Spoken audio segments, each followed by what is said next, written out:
ಹೊಳೆನರಸೀಪುರದ ಅಧಿದೇವತೆ ಶ್ರೀ ಲಕ್ಷ್ಮೀ ನರಸಿಂಹಸ್ವಾಮಿ ರಥೋತ್ಸವ 3/3/2026 ನಡೆಯಲಿದ್ದು, ರಥಕ್ಕೆ ಬಟ್ಟೆ ಧರಿಸುವ ವಿಚಾರಕ್ಕೆ ಸಂಬಂಧಿಸಿದಂತೆ ಕೆಲವರು ರಥಕ್ಕೆ ಬಟ್ಟೆ ಹಾಕಬಾರದೆಂದು ಪ್ರತಿಭಟನೆ ನಡೆಸುತ್ತಿದ್ದಾರೆ. ಕೆಲವರು ರಥದ ಬಟ್ಟೆ ತುಂಬ ಹಳೆಯದಾಗಿದ್ದು ಹೊಸ ಬಟ್ಟೆಯನ್ನು ಧರಿಸಿದರೆ ರಥವು ತುಂಬ ಚೆನ್ನಾಗಿ ಕಾಣುತ್ತದೆ ಎಂದು ಅಭಿಪ್ರಾಯ ವ್ಯಕ್ತಪಡಿಸಿದರೆ, ಮತ್ತೆ ಕೆಲವರು ಯಾವುದೇ ಕಾರಣಕ್ಕೂ ರಥಕ್ಕೆ ಹೊಸ ಬಟ್ಟೆ ಬೇಡವೇ ಬೇಡ, ಗ್ರಹಣ ಇರುವುದರಿಂದ ಇದನ್ನು ತೊಡಿಸಬಾರದು ಎಂದು ಹಠ ಹಿಡಿದು ಪ್ರತಿಭಟನೆಯಲ್ಲಿ ನಿರತರಾಗಿದ್ದಾರೆ. ನಾಳೆ ನಡೆಯಲಿರುವ ರಥೋತ್ಸವ ಸಂದರ್ಭದಲ್ಲಿ ಏನಾದರೂ ಅಹಿತಕರ ಘಟನೆ ನಡೆದರೆ ಇದಕ್ಕೆ ತಹಸೀಲ್ದಾರ್ ಅವರೇ ನೇರ ಹೊಣೆಗಾರಿಕೆ ಎಂದು ಪ್ರತಿಭಟನಾಕಾರರು ಆರೋಪ ಮಾಡಿದ್ದಾರೆ.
ತೇರನ್ನ ಹೆಂಗೆ ಸುತ್ತ ಬಂದು ಹೆಂಗೆ ಶಾಂತಿಯಾಗಿ ಎಷ್ಟು ನಡೀತಿತ್ತು ಅದೇ ರೀತಿ ನಡ್ಕೊಂಡು ಹೋಗ್ಲಿ ಅಂತ ನಾವು ಕೇಳ್ಕೊತೀವಿ. ಅದಕ್ಕೆಲ್ಲ ನಿಮ್ಮ ಸಹಕಾರ ಬೇಕು, ನಮ್ಮ ಸಹಕಾರ ಬೇಕು, ಪೊಲೀಸ್ ಇಲಾಖೆ ಸಹಕಾರನೂ ಬೇಕು.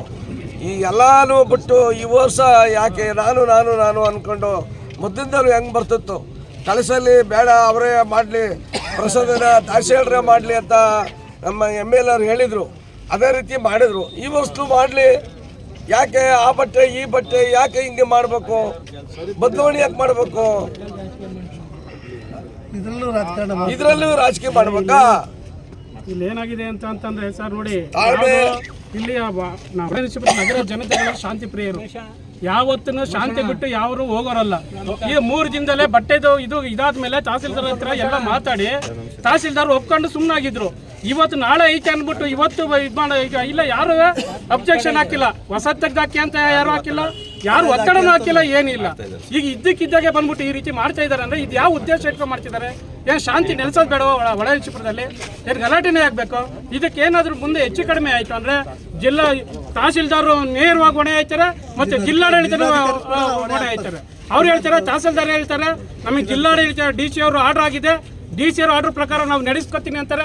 ಆ ರೈಟಿಂಗ್ಸಲ್ಲಿ ಕೊಡಿ ಅಂದರೆ ಅದನ್ನು ಕೊಡೋಕ್ಕೆ ಮುಂದೆ ಬರ್ತಾ ಇಲ್ಲ. ಅವ್ರು ತಗೊಳ್ಳಿ, ಇದನ್ನು ರೈಟಿಂಗ್ಸ್ ಎಲ್ಲ ಇದೆ, ತಗೊಳ್ರಪ್ಪ, ನಮಗೆ ಅಲ್ಲಿಂದ ಆರ್ಡರ್ ಆಗಿದೆ, ನಾವು ಅದೇ ಥರ ಮಾಡ್ತೀವಿ ಅಂದರೆ ನಾವು ನೋಡ್ಬಿಟ್ಟು ವಾಪಸ್ ಹೋಗ್ತೀವಿ. ಅದನ್ನು ಕೊಡೋಲ್ರು. ಸುಮ್ಮನೆ ಇವರು ಫೋನ್ ಹಿಡ್ಕೊಂಡು ಆ ಕಡೆ ಈ ಕಡೆ ನಮ್ಮನ್ನು ಇಲ್ಲಿ ನಿಲ್ಲಿಸ್ಬಿಟ್ಟು ಹೋದ್ರೆ ಇದು ಏನಂತ, ಇದರ ಶಾಂತಿನೆಲ್ಲ ಇದು ಮಾಡ್ತಿದಾರ, ಇಲ್ಲ ಗಲಾಟೆ ಹಚ್ಚಕ್ಕೆ ಮಾಡ್ತಿದಾರ, ಏನು ಅನ್ನೋದು ಗೊತ್ತಾಗ್ತಾ ಇಲ್ಲ. ಇಲ್ಲಿ ನಾಳೆ ಎಲ್ಲ ಖುಷಿಯಾಗಿ ಅವ್ರೆ ನಾಳೆ ತೇರು ಇಳಿಯಕ್ಕೆ. ನಾಳೆ ತೇರು ಐತೆ. ನಿನ್ನೆ ಗರುಡೋತ್ಸವನ ಸಹ ಬಹಳ ವಿಜೃಂಭಣೆ ನಡೀತು. ಗರುಡೋತ್ಸವದಲ್ಲ ಒಂದು ಇದಾಗ್ಲಿಲ್ಲ.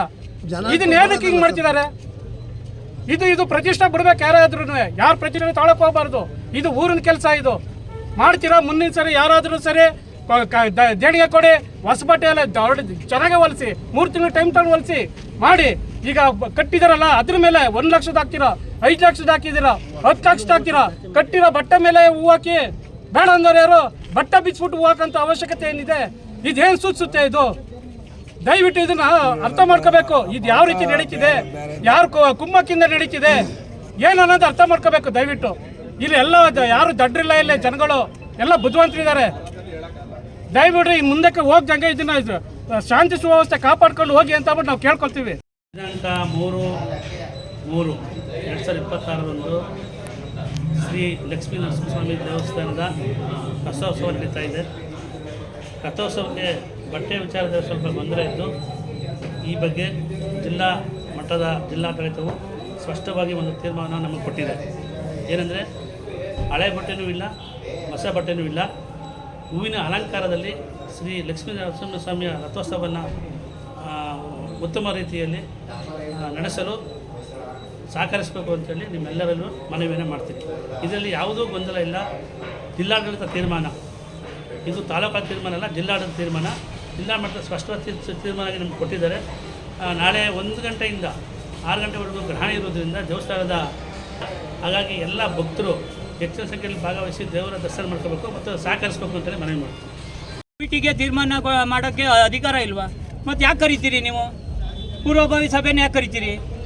ಕರೆದ ಮೇಲೆ ಅಲ್ಲಿ ಏನು ಒಪ್ಪಿಗೆ ಇದೆ ಆ ಒಪ್ಪಿಗೆನ ಅವತ್ತೇ ಹೇಳಬೇಕಾಗಿತ್ತು. ಇಲ್ಲ ನಾವು ಈ ಥರನೇ ಮಾಡೋದು, ಹಿಂಗೆ ಮಾಡ್ತೀವಿ ಅಂತ ಅವತ್ತು ಒಪ್ಕೊಬಿಟ್ಟು ಇವತ್ತು ಅದು ಮಾಡ್ತೀವಿ. ನಿನ್ನೆ ಒಂದು ಹೇಳ್ತಾರೆ, ಇವತ್ತೊಂದು ಹೇಳ್ತಾರೆ.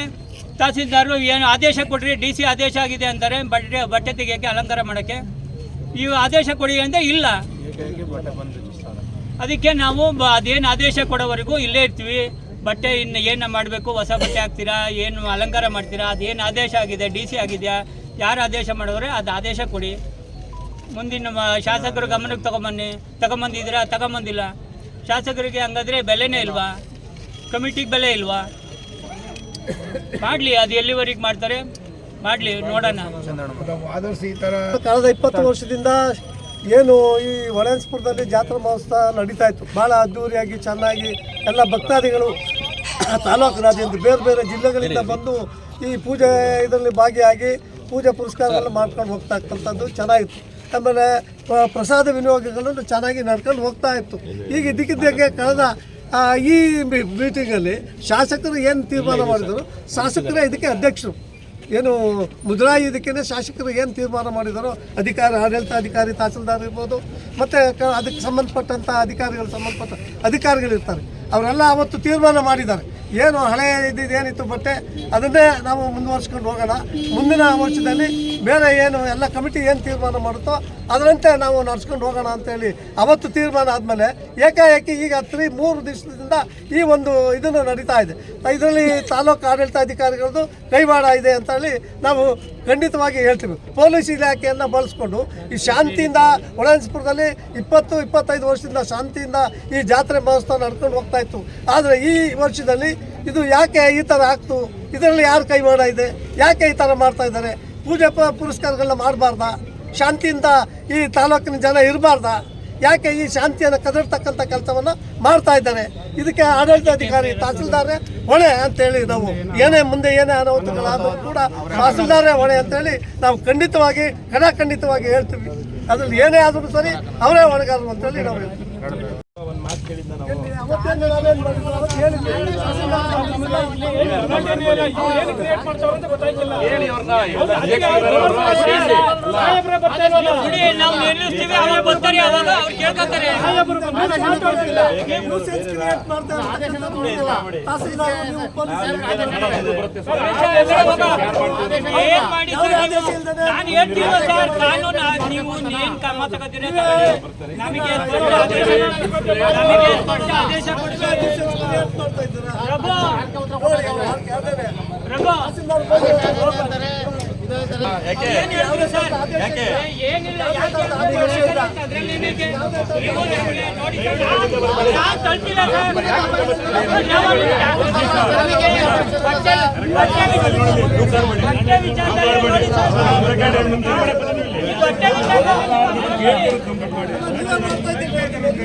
ಶಾಸಕರು ಕರ್ಸಿ ಅದೇನ್ ಸುಮ್ಮನೆ ದೇವಸ್ಥಾನಕ್ಕೆ ಏನು ಇಲ್ದಾನೆ ನೀವು ಎಲ್ಲ 10 ನಿಮಿಷ ಸುಮ್ಮನೆ